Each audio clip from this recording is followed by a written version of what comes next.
What is up, guys? Chilling here at the park. I actually just got here and I want to talk to you guys about Marcus Aurelius and some traits that you can adopt that can actually give you a pleasant existence or a calm existence at least. I feel like most people live their lives on a kind of like a carousel. They're moving action by action by action by action, being linked by either external circumstances, wants that other people have over them, and whatever it may be. But there's a lot to learn from Marcus Aurelius and his book Meditations. It's interesting because Meditations is, as you know, one of the most famous stoic texts because it was Marcus Aurelius's diary, and at this time he was, you know, Rome's emperor. He's like one of the five emperors, good emperors from Rome. I think he's like number 2 or 3. And so this guy's life was freaking amazing. One of the things to learn from Marcus Aurelius, and if you're reading his meditations, is his calmness yet fire in his words, his thumos, his impetus, his drive, with a very calm delivery of words, almost like a philosopher, a wise old philosopher that is very calculated and contained, but has a force that cannot be reckoned with. And he makes it so that it's a very masculine essence, fatherly essence. There's a lot of cars coming right now. But at the same time, also a loving essence, an understanding essence, a non-judgmental essence. It's interesting because he is at this moment one of the most powerful people in the world, hands down, because he's the Roman emperor. Rome at that time is a very big empire. It's not as big as it ended up being under the reign of Augustus, because I know a little bit about the Roman Empire, but it was pretty big at that time. And I bet you not many people alive at that moment had more pressing issues than Marcus Aurelius at that time. And if you see his thoughts, they're freaking clear and concise. Also, he has this vibe as if you were sitting with him, he would just listen to everything that you're saying and kind of process your thoughts and let your ideas land on him. He sounds or writes like somebody that would actually listen, right? And that's what's cool about him. You know, people nowadays, dude, if you think about nowadays, all the entrepreneurs that you think about, maybe I actually think Hermosi is similar to this, very similar to this, but many other entrepreneurs, maybe even he is in that category. Like, think about them. How do they handle time? How do they handle themselves? You know, most I've seen there's people in every sense, right? I've met some people that are, for example, billionaires, and you chill with them and they're the most chill freaking people in the world. Their essence is so soothing and calm.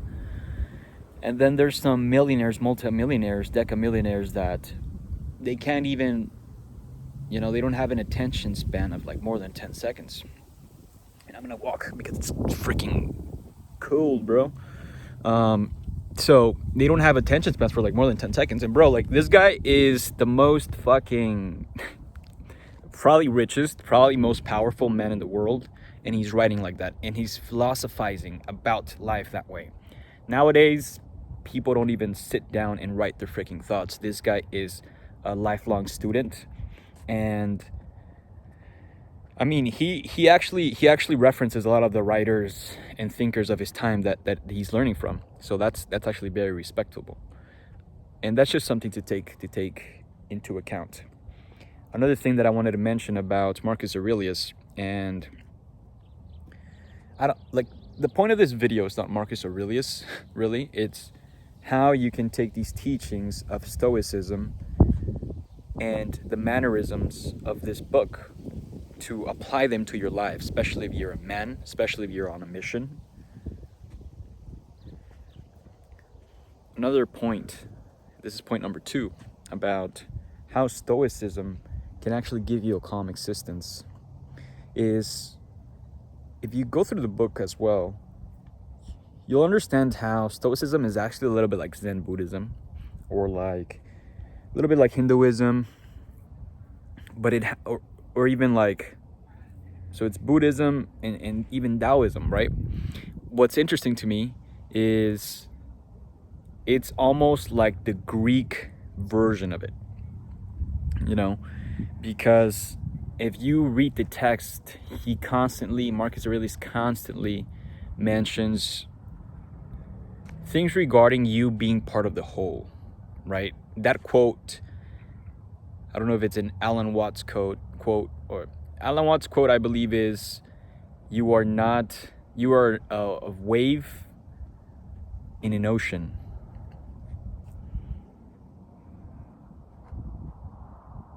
But this other quote is something along the lines of, the whole ocean is in a droplet of water, which is the same concept. So a part of the whole is in a small part of the whole, which means everybody is part of the whole, and everybody is like a different part of the whole. And so what Marcus Aurelius really teaches here is, being part of the whole. What is that? How is that practical to you, Frankie? How is that, bro, like that is so ungrounded, bro. What is this guy talking about? How is this gonna make me money? How is this gonna affect my career? How is this gonna affect my existence, my relationships? How is this being part of the whole beneficial to me? Why would I listen? I'll tell you why you should listen. When you view yourself as part of the whole, when you start taking actions that benefit the people, like Aubrey Marcus says about the Toltecas, they mention a quote that's something along the lines of para el bien de todos, which means for the good of everybody, for the good of all. And the point of that is just, if you look at Marcus Aurelius' text, he's not entitled. He thinks another person's life is as valuable as your life and as important as your life, so you should not have any entitlement over you. And people here are not used to people recording, so they get excited. But so essentially, you should not think you're better than other people, right? And treating people this way will give you a lot of fruition, a lot of results, you will gain so much time back, bro. You're not gonna have so much drama in your life, etc., etc. Plus, you're respecting them as human beings, just as you are. So being part of the whole is amazing that way, because you start seeing people as mirrors and reflections. Instead of just hating them because of maybe they're different or they think very different, just view them for what they are.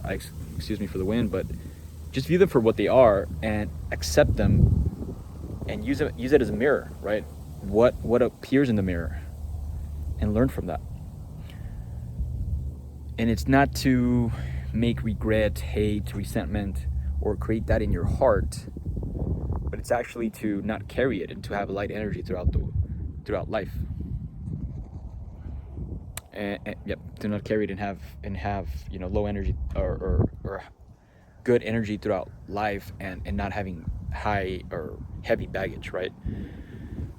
Ultimately, that's why it's important for you. If you view yourself in your relationship like both of you are connected, both of you are part of a whole, you will start understanding your partner's actions way more as well. You will understand customers more. You will understand your marketing more. You'll understand sales more.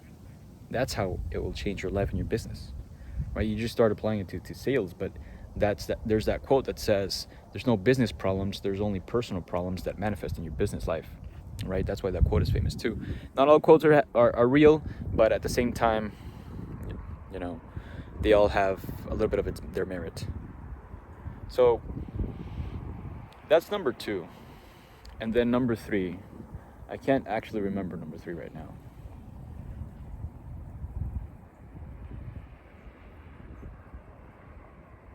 Yeah, man. So Marcus Aurelius was an interesting character for me because I think he was an orphan and he was adopted by a royal family, and I believe Adrian is his name. Hadrian was the emperor before him, which was, I don't know if he was related to him, but he adopted him and he groomed him to be an emperor. So Marcus Aurelius was not meant to be an emperor. He was not in a lineage of emperors. He was actually, I believe he was a commoner. And he became I might be wrong with that, but I believe he was a commoner, maybe a little bit of ties in nobility, if you know a little bit of history, and ended up in that destiny, in that role. He actually mentions Hadrian a lot in the meditations. But that's it. I mean, one other thing that I wanted to mention here is this is kind of like the Western perspective of Buddhism, right? He's way more calculated. He mentions Heraclitus and mentions the philosophy of kind of seeing things from taking a step back, right? Very objectively. See, if you have a feeling or emotion arise within you, detaching from it and seeing it from a different perspective, right? That's what Stoicism brings to you. And that's the calmness that Marcus Aurelius had in his teachings. And I feel like most people are living their life in a perpetual state of anxiety or distraction. And most are not even awake. And if they can be awake, they're awake for like a minute. It's not to say that I'm awake, but I can just point to that direction right now. So one of the things that Stoicism brings to me is I can chill a little bit. You can start embodying your own energy field a little bit more. You start building your own gravitas. There's a destiny within you. This is the other point. And now I remember, baby, let's go, because that's how Stoicism makes you feel.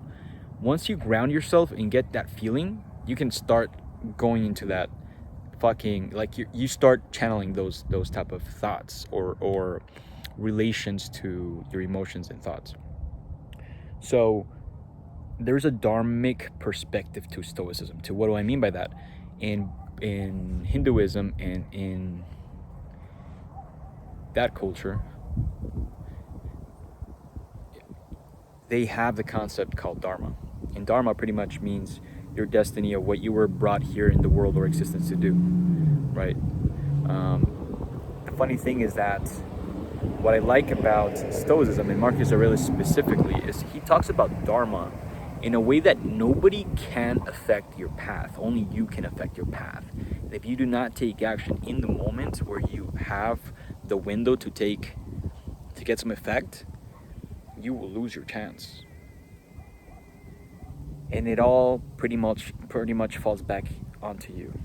And having a lot of agency over your mind and auditing your thoughts all the time is what will get you closer to your dharma. They're all distractions.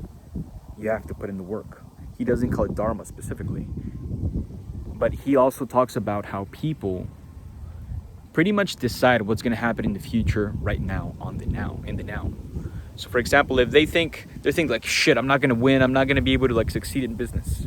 They took the decision in the now and it's going to affect their future. So like, because future never really gets here. You're always living in a perpetual now. Although it is wise to plan for the future, the reality is you live in a perpetual now, and so you're just constantly living the now, and you'll never get to the future. So if you're good now, you're good now. You'll be good essentially forever. And you just keep moving from beneficial state to beneficial state to beneficial state, or good state to good state. You'll always be in a good position. So that's it, man. Number one, have that fire within you, that masculine drive and energy and power. Remember, power arises from within to without, and force comes from without to within. So when I mean power, you exude the power. It comes out of you, right? So have that power contained into this poetic, calm, serene, tranquil vibe that you can deliver with calmness, because sometimes that is more powerful. And then number 2, you are part of the whole. Your life is not better than I was thinking of this, man, because for me it was like, I'll make it short, but for me, I don't really like making line, and sometimes I was saying like, fuck, like I hate making line. Like, who makes line? Like, I can't believe people make line for like 20 minutes on things. I'd rather sometimes not have things, like even not eat things, because I don't want to make 20 minutes, 30 minutes line of something. But it is true. Other people's lives is as important as yours. That's not to say that I'm not going to cut line ever in life, but it's a good perspective to have, right?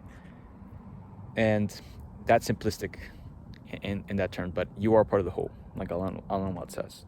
And then number 3, your dharma cannot be affected by anybody else except you. You have a small window of time to get where you want to get to. Don't mess up. Audit your mind, audit your emotions, be calculated with your actions, right? Use data points for your actions. Don't just act busy, right? You know when you're messing up. You know when you're messing up. So those are things there. Now, you can use all of these things in your personal life. They're all traits. They're all things you can put in your tool belts. But ultimately, I think live your life simply and try to get grounded within your own energy. I like the word gravitas from the Greeks because it means a lot to me. It's almost like I'm somebody that feels a lot of people's energy very much. And so it's I've heard if you've seen Aaron Doughty's content, or, I like the content that he has, that sometimes for empaths, it's hard to build boundaries around them because you feel like you're part of the whole, which is a good concept. I like it.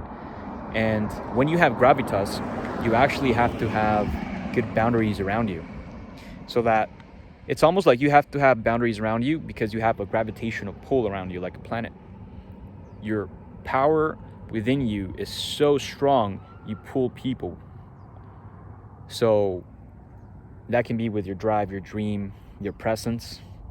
And that's what I mean by the thumos and the force and the energy that Marcus Aurelius has throughout the text. Calm, powerful, grounded. And that's it, guys. That was a download. Enjoy. Stoic ways and stoic points that you can add to your life to live a more tranquil life. Peace.